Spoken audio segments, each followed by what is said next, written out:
fellow makeup lovers, how are you guys doing today? So I'm pretty excited for this video because it is going to be indie makeup releases where I talk about all the new indie releases from the past week and my personal opinion on them. And then I also throw in some mainstream things that really caught my eye at the end. I do want to mention really quickly before we jump in that I am on a low buy, and I don't want to say that over and over again and get redundant because I'm sure if you say something so many times it gets annoying. But I have gotten comments recently feeling like I'm kind of being negative or nitpicking in these videos, and I just want to say, like, yes, I am, and it's because I want to save money and I work really hard for my money, so I don't want to just buy things that I don't 100% love. That's the whole point of this, is trying to retrain my mind and how I view makeup and just not spending money on anything that catches my eye, just really thinking it through. So I am going to be nitpicking. I am going to looking at every little detail, making sure I love every shade and every palette and loving every theme. So yes, it's true, I'm going to be a little bit more negative, but I think that we should all be able to be that way when we look into our purchases, or else we're just going to be buying to buy things. So I did want to give that disclaimer really quickly before we jump into the actual video. Also, this series is inspired by Angelica Nikis and Samantha March, so I have their channels linked down below. I also have the Will I Buy It playlist linked down below in case you want to see more videos like this. There's a fuzzy in front of me, and I also have all the Instagram accounts that I use for information and pictures, so let's just go ahead and jump on in. Alright, so I'm going to try and keep today's video short and sweet and to the point because I have plans and I need to leave in like 30 minutes, so I'm going to try and do this like all in one take and not like have to repeat sentences over and over again like I normally do. So first off, the Notoriously Morbid released a new palette, and there are 5 shades. It's the That's How the Story Goes, and these are also all available as individual shades as well. I think that they're like $7.50 or $10 each. I'm not sure exactly, but somewhere around there. I know that they also have them available in a loose format. So basically, if you like these colors, you can get them however you want. But I do like the palette overall, except for the really coppery shade. I don't find, or I would call it more of a bronze. I don't find that I would need that or use it very often, but there are some shades here that I really like. So I definitely have them on my list of brands to try, and I would like to try them. So I could see ordering like the light blue and like the greeny pink tone as singles possibly in the future, but I just don't want to purchase anything right now. But I do overall like this. Next, from OMFG Cosmetics, they came out with 2 palettes. The first one is the Sea Dreams palette, and this caught my eye to start off with because I've been waiting for a brand to release like a really beautiful blue palette, but the more I look at it, the more I'm disappointed. I feel like there's not a whole lot of depth here. Like if there was a deep navy blue, I think that would have made a lot of difference, because I just feel like most of these, like the looks overall that you would get would be like a mid-tone blue look, and I just want something with more depth in here. There's also a really interesting random rose tone, which I don't really get, so I'm not 100% in love with this.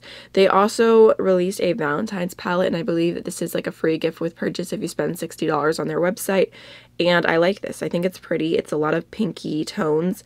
There is a little bit more of depth in this palette. There's some different lid shades. There's like a really pretty purple, but I don't feel like it's something I need. I have a lot of palettes already in my collection that I could do the same type of looks with this, or that I would with this, so that's a pass for me. But I like that they are doing more interesting palettes overall. They have released some really cool looking ones.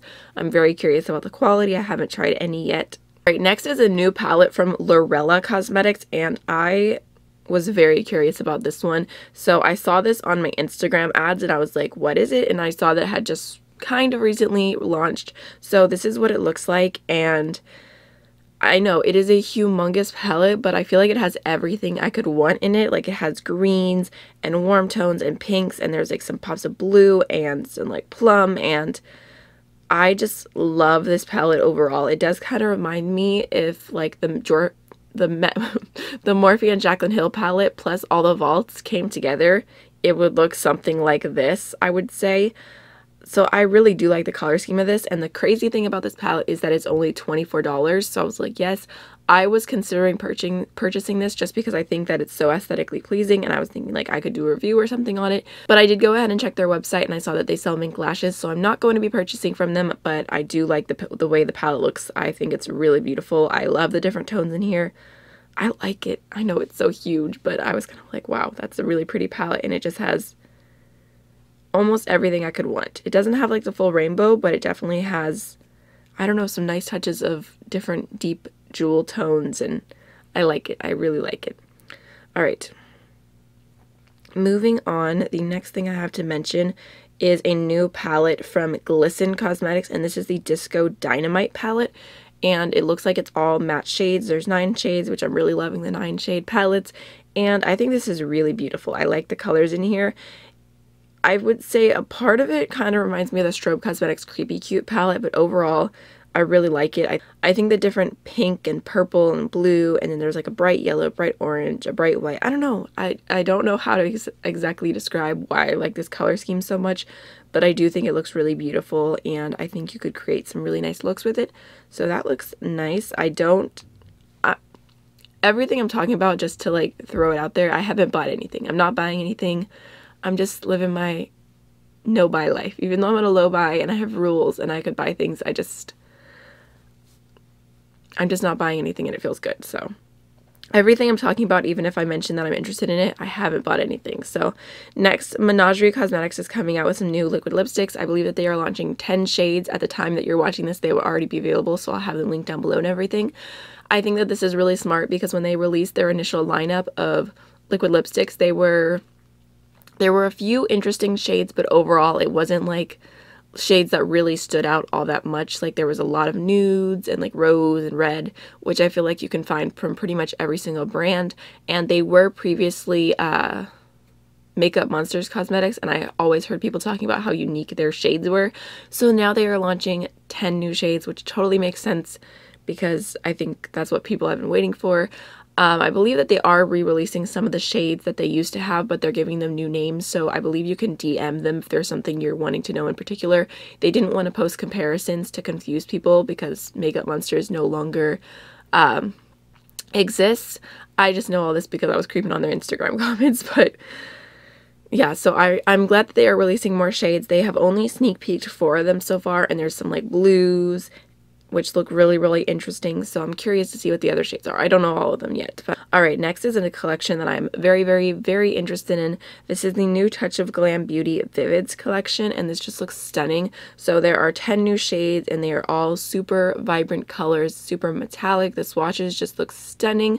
I believe that they are $60 for the bundle or $7.50 each, and I do like every single shade, so I could potentially see getting the bundle, but I'm trying to use what I have, so I'm waiting maybe for a sale or something, because I think that this collection is really beautiful, and I am all about a super metallic, colorful eyeshadow for all over your lid, so definitely interested in those.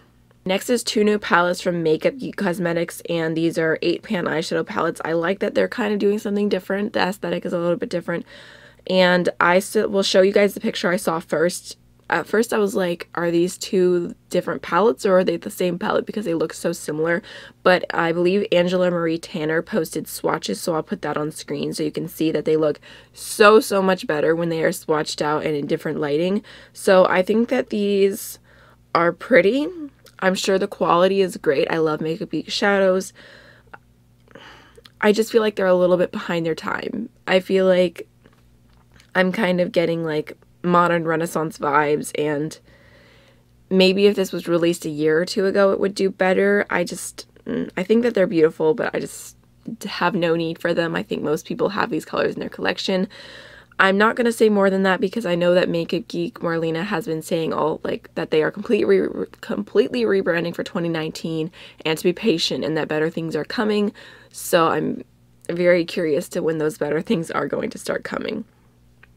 Also, there is a new palette from Milan Cosmetics, I think is their name, and it's called the Eyeconic Couture palette, and I think this is really beautiful. I'm very intrigued by this. I really like the name, the theme. I think it's very cute, and just looking at it, there's like a half that's like the different warm tones. There's like a mauve, you know, there's the obligatory gold shade, but then the other half is really beautiful with like the different pinks, and there's a lavender and a deep teal, and I love it. So I definitely am curious about this palette and to see reviews and everything because it looks nice. It definitely caught my eye. Alright, so I think that's all the main indie stuff I had to talk about today. Let's move on to a few different mainstream releases. First, Too Faced is releasing a collection, and I think it's with someone named Erika or something. I don't know. People were saying that the collection works perfectly for her, but I'm not familiar with who she is. All I know is that they are coming out with a powder. I'm not even going to say it out loud. I'll just put it on screen. Like, who thought this was a good idea? And then the names of everything, like, I'm not even going to say them out loud. This is a PG channel. Like, I just don't understand what Too Faced is doing. I just don't get it. This is a total pass for me. Right, next, this definitely gave me quite a laugh. Tarte is coming out with some new brushes, and honestly, the Tarte brushes kill me because they came out with like the original like unicorn brushes, which is like, yeah, everyone's done them. And then they came out with like brushes that were shaped like flamingos and pineapple, and it literally killed me. I wanted those brushes so bad, even though I know I didn't need them. And now they are coming out with brushes that are in the shape of a wine glass, and I would say a champagne glass. I'm not very familiar with the etiquette of drinking, but I'm pretty sure that's a champagne glass. So this is just hysterical to me. I love it. It's so funny. Is it something I would buy myself? No. Is it something I need? No. But if I got it as a gift, I'd be like, you know me very well. So I mean, not, I like wine. I like it, but there's just something about like a wine makeup brush that just kills me. Even like the flamingo makeup brushes. It's just so random that I love it. It's so weird. All right. Next, MAC is coming out with some different palettes, and there's like a really nude palette, a warm palette, and then a colorful palette. And this is already a pass for me since they're not cruelty free, but the colorful palette, I don't get it. Why does there have to be a gold in there? Why is there gold in every single palette? I just don't get it. Okay. Another launch that I'm pretty excited about is the fact that Goss is going to be releasing some synthetic brushes, which I think is pretty cool. I believe all of his previous brushes were made with goat hair. I thought I would use this as a moment to talk about my stance on brushes, because I get asked this a lot, how I feel about brushes that are made out of animal hair, and if I still buy from brands that have brushes that are made out of animal hair. And the short answer is yes, I do. And it's basically just because it's really hard to keep track of, to know and to find the information on every single brand and whether they sell brushes that have animal hair. I also am not sure how I feel exactly, because, you know, some animals have to shed, and I think that there could be a cruelty-free way, but also, you know, there are bad people in the world, so I don't know if I necessarily believe that 100%. Like, I'm sure that there are animals still not being treated right, just because some people don't value the lives of animals. So it's kind of like a gray area for me. So the way that I've gone about it is I don't stop buying from brands that sell them, but I do not buy brushes that are made of animal hair anymore. I'm sure that I have tons in my collection. I don't even know which ones are which, but I don't purposely buy them. I'm pretty sure. It's one of those things where it's so hard to keep track of, but I will, if a brand releases synthetic brushes, I'm much more likely to buy those. But like I said, it's just a lot to keep track of. I already have the hardest time keeping track of who sells mink lashes or not and accidentally buying things, so that's just my stance on it. But I am excited to see that he is coming out with synthetic brushes, and the shapes look really nice. So I'm definitely interested in these in the future, perhaps after there's reviews and everything, and if people think that the synthetic ones are just as good as the originals, all that stuff. So I'm glad to see that this is going to be an option. Next, Anasazi Beverly Hills is coming out with some new collections. They have a daytime quad and a sunset quad, and these don't really speak to me at all, but I did see Norvina on Twitter say that this is supposed to be more of a youthful collection, and it's supposed to be something really easy if you are someone really young getting into makeup or whatever.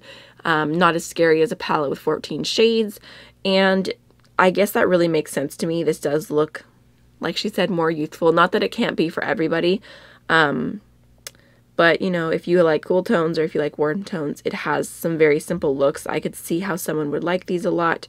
So it's definitely a pass for me, but I get it. She has, again, Norvina once again has teased on Twitter that they are coming out with something colorful and to be very, very patient. I'm so not patient. I'm so ready. All right, the last thing I wanted to mention really quickly is that Kathleen Lights collaborated with ColourPop once again. and I am happy for her. I think that it's cool that she continuously collaborates with a brand she has really good relations with and who does really affordable products. So they came out with pigments, which this is their first time doing loose pigments, and there are 12 shades. They are the Zodiac pigments, and I have to say I'm definitely interested in some of these. I think that the more colorful shades really stand out to me. I've been looking at swatches and everything, and I think that they look beautiful. I'm curious to see reviews. I could see potentially buying a few at some point, but I don't know when. I don't think it's necessary. I have a lot of pigments already that I don't use enough. Like, I don't think that I need them, but I do think that there are some really beautiful colors. And the shade that is the bull, I can't even remember what shade it is right now that I'm thinking about it, but that is my sign as a bull, and the shade was absolutely stunning. So it's like, it's that struggle when it's like, it's your sign and it fits you so perfectly and you're like, I don't need it. I don't need it. I really don't need it, but it's literally made for me. So that is everything for this video. I hope you guys enjoyed. I'm sorry it's a little bit shorter this week, but it will still be going up on Sunday, which is the goal. Definitely let me know what you guys are thinking about buying or skipping this week. I'd be curious to hear your thoughts, and I'll see y'all in the next one. Bye.